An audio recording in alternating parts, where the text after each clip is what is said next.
All right, Ben. Here is the complete English version. Written, fresh, emotional, cinematic, daytime-focused, and fully aligned with your YouTube storytelling style. No dialogue format, long flowing paragraphs, approximately 1,000 words. Part 1 only, and all required calls to action included. The cold didn't begin outside.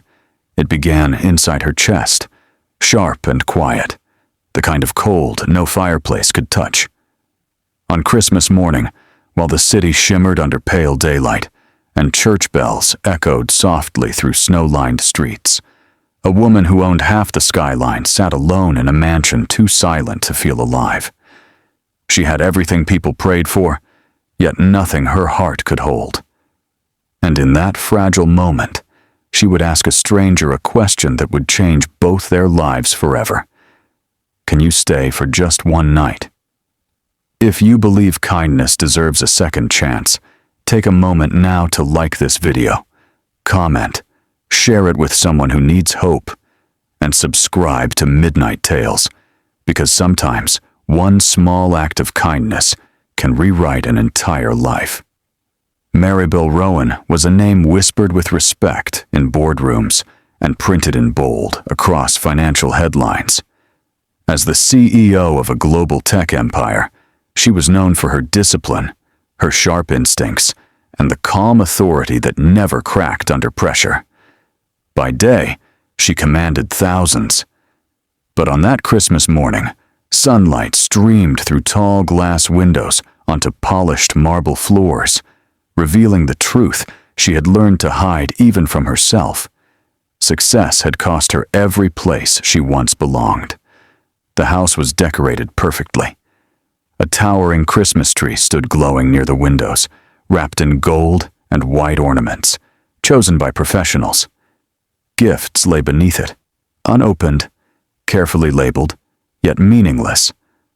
Outside, children laughed as they walked with their families, their breath fogging the air, their joy loud and unfiltered.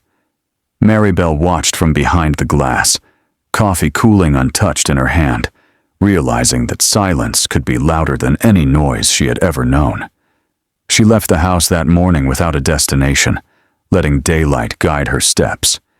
The city looked beautiful in winter sun, snow sparkling like glass, wreaths hanging from doors, bells chiming softly. Yet beneath the beauty, she noticed something else. People the city had forgotten. Near the stone steps of an old church, she saw him sitting quietly, shoulders slumped, coat thin and torn, eyes lowered not in shame, but exhaustion. His name was Callum Reed, though no one had asked it in a long time. There was nothing dramatic about him. No sign asking for help, no outstretched hand. Just a man worn down by too many nights without warmth and too many mornings without hope. Something in that stillness stopped Maribel. She had passed hundreds of people like him before, always rushing, always guarded. But this time, in full daylight, with Christmas ringing in the air, she felt exposed to her own emptiness. Callum looked up when he sensed her presence, not with expectation, but with surprise. Their eyes met, and in that moment, Maribel saw something familiar. Loneliness that had learned how to survive quietly. She didn't plan what she did next.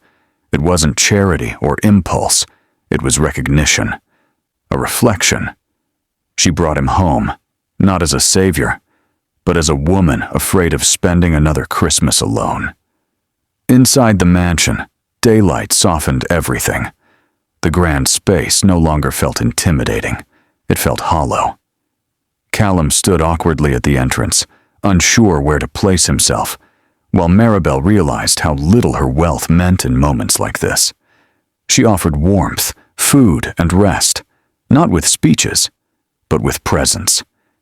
He accepted cautiously, carrying gratitude like something fragile, afraid it might break if held too tightly.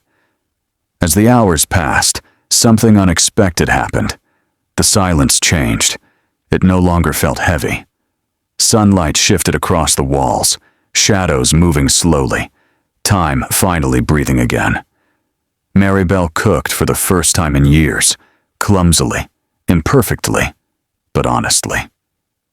Callum ate slowly, as if reminding himself this was real. They didn't need explanations. Their pasts sat between them without demanding attention. Maribel learned that power didn't protect her from loneliness. Callum learned that dignity could survive even when life stripped everything else away.